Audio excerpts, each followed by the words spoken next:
नमस्कार दोस्तों। आज का हमारा टॉपिक है परिमाप, पेरीमीटर। सबसे पहले हम ये जानेंगे कि परिमाप का अर्थ क्या होता है। What is the meaning of word perimeter. तो आइए देखते हैं। परिमाप परिमाप दो शब्दों से मिलकर बना है, परि प्लस माप। परि का अर्थ हुआ चारों ओर, माप का अर्थ हुआ नाप या फिर नापना। आइए इंग्लिश में इसको समझते हैं। Perimeter, peri plus metre. Peri जो वर्ड है उसका अर्थ हुआ अराउंड।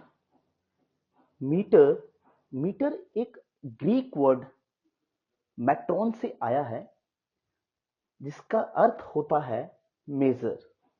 इस आधार पर परिमाप का अर्थ हुआ किसी आकृति की सभी भुजाओं की माप। आइए अब कुछ आकृतियों के माध्यम से समझते हैं। इस आकृति में ABCD एक आयत है जिसमें AB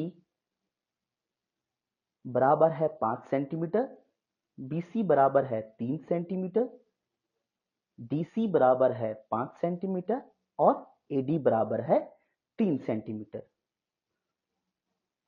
तो परिमाप की परिभाषा के अनुसार हम क्या करते हैं, चारों भुजाओं को जोड़ लेते हैं।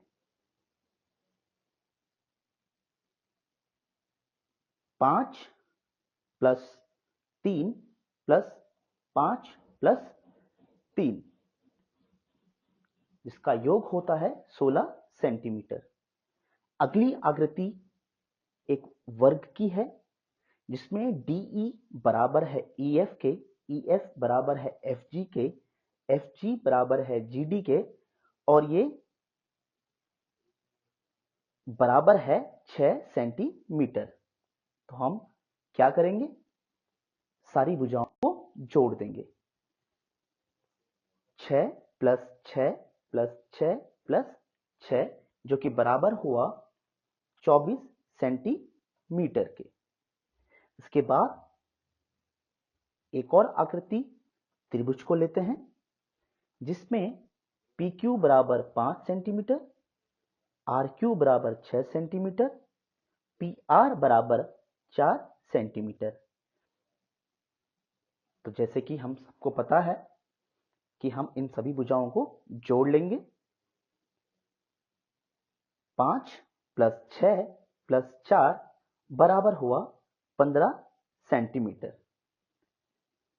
तो हमने देखा तीनों आकृतियों में हमने सभी बाहरी भुजाओं को जोड़ दिया जो कि उनका परिमाप होगा।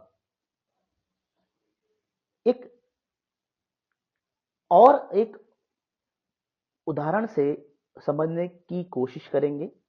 एक रस्सी लेकर इससे हम एक आयत की आकृति बना लेते हैं और फिर आयत की चारों भुजाओं को नाप कर जोड़ लेते हैं। ऐसे ही हम एक वर्ग बनाकर उसकी चारों भुजाओं को नाप कर जोड़ लेते हैं।